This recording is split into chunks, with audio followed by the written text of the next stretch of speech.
السلام علیکم ورحمۃ اللہ وبرکاتہ۔ تفسیر القرآن کورس کے لیے بنت اشرف چینل پر خوش آمدید کہتی ہوں۔ الحمدللہ رب العالمین، والصلاة والسلام علی سیدنا محمد خاتم النبیین وآلہ وصحبہ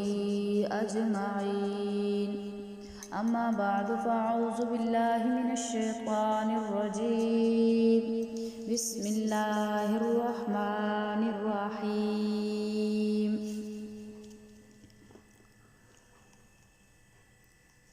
شرک کی اقسام میں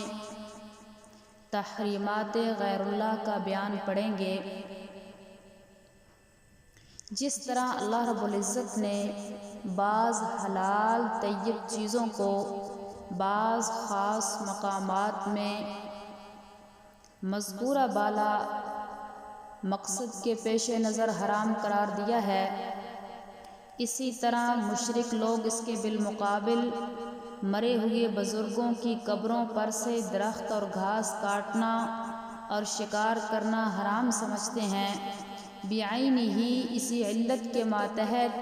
جو تحریمات اللہ میں بیان کی گئی ہیں، یعنی غیب دان نافع و ضار خیال کر کے مرے ہوئے بزرگوں کو غیب دان نافع و ضار خیال کر کے یہ کام یعنی درخت وغیرہ نہ کاٹنا اور کاٹنے والے کو برا جاننا تحریمات غیر اللہ ہے۔ اس کا حکم یہ ہے کہ ان خود ساختہ تحریموں کو توڑو اور انہیں حرام نہ سمجھو۔ اس طرح سے مشرک لوگ جانوروں کو مرے ہوئے بزرگوں کے نام پر چھوڑ دیتے تھے اور یہ سمجھتے تھے کہ یہ جانور اب ہمارے معبودوں کا ہو چکا ہے، اس پر سامان لادنا یا اسے ذبح کر کے کھانا ہمارے لیے حرام ہے۔ اگر ان تحریموں کو ہم توڑ دیں گے تو وہ بزرگ ہم سے ناراض ہو جائیں گے، جیسا کہ آج کل ہندو لوگ سانڈ چھوڑ دیتے ہیں،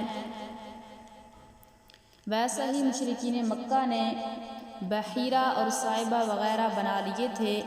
آج کل کے مشرک مرے ہوئے بزرگوں کی قبروں پر جانور چھوڑ دیتے ہیں، اگر ان کے کھیتوں میں آ کر چریں تب بھی نہیں روکتے۔ اس طرح بعض معقولات یعنی کھانے کی چیزیں اس قسم کی ہوتی ہیں جن کو عورتیں کھا سکتی ہیں، مرد نہیں کھا سکتے، جیسا کہ آج کل کے مشرک لوگ امام جعفر صادق رضی اللہ تعالی عنہ کا کونڈا پکاتے ہیں اور بی بی فاطمہ کی سحنک، اس سے مردوں کو کھانا جائز نہیں سمجھتے، یا بعض قبائل والے یہ سمجھتے ہیں کہ سبز کپڑا یا سرخ کپڑا استعمال نہیں کرتے، اسی طرح یہ پورے بال رکھنا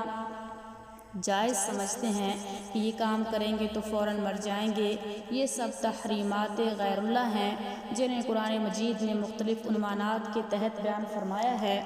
جیسے مثال قرآن پاک میں اللہ تعالیٰ فرماتے ہیں احلت لکم بہیمۃ الانعام، یعنی جو جانور تم نے اپنے بزرگوں کے لیے اپنے اوپر حرام کر رکھے ہیں وہ تمہارے حرام کرنے سے حرام نہیں ہوتے، جب تم ایمان لا چکے ہو تو ان کو حلال سمجھو، وہ سب تمہارے لیے حلال ہیں۔ اسی طرح ایک اور مقام پہ فرمایا یا ایھا الذین آمنوا لا تحرموا طیبات ما احل اللہ لکم ولا تعتدوا ان اللہ لا يحب المعتدین، اے ایماندارو اللہ کے حلال کردہ چیزوں پاکیزہ چیزوں کو حرام نہ سمجھو اور نہ زیادتی کرو، اللہ رب العزت حد سے بڑھنے والوں کو پسند نہیں فرماتا۔ اسی طرح ایک اور مقام پہ فرمایا وَكُلُوا مِمَّا رَزَقَكُمُ اللَّهُ حَلَالًا طَيِّبًا وَاتَّقُوا اللَّهَ الَّذِي أَنْتُمْ بِهِ مُؤْمِنُونَ، اور جو اللہ نے تمہیں حلال پاک رزق دیا ہے اسے کھاؤ اور اسی اللہ سے ڈرو جس پر تم ایمان رکھتے ہو۔ اسی طرح ایک اور مقام پہ فرمایا یا ایھا الناس کلوا مما فی الارض حلالا طیبا ولا تتبعوا خطوات الشیطان انہ لکم عدو مبین، اے لوگو زمین کی چیزوں میں سے حلال پاکیزہ کھاؤ اور شیطان کے قدموں کی پیروی نہ کرو، بے شک وہ تمہارا کھلا ہوا دشمن ہے۔ اسی طرح ایک اور مقام پہ اللہ فرماتے ہیں وما لکم الا تأکلوا مما ذکر اسم اللہ، اور تمہیں کیا ہو گیا ہے کہ جس چیز پر اللہ کا نام لیا جائے وہ نہیں کھاتے۔ اسی طرح وقالوا هذه انعام وحرث حجر لا يطعمها الا من نشاء، اور کہتے ہیں کہ یہ مویشی اور کھیتی ممنوع ہے، اسے وہی کھائے گا جسے ہم اجازت دیں گے۔ اسی طرح وقالوا ما فی بطون هذه الانعام خالصۃ لذکورنا ومحرم علی ازواجنا وان یکن میتۃ فہم فیہ شرکاء، اور کہتے ہیں جو ان جانوروں کے پیٹوں میں ہے وہ صرف ہمارے مردوں کے لیے ہے اور ہماری عورتوں کے لیے حرام ہے، اور اگر وہ مردہ ہوں تو وہ سب اس میں شریک ہوتے ہیں۔ اسی طرح فرمایا وحرموا ما رزقهم اللہ افتراء علی اللہ، اللہ نے جو انہیں رزق دیا اس کو اللہ پر جھوٹ باندھتے ہوئے انہوں نے حرام کر دیا۔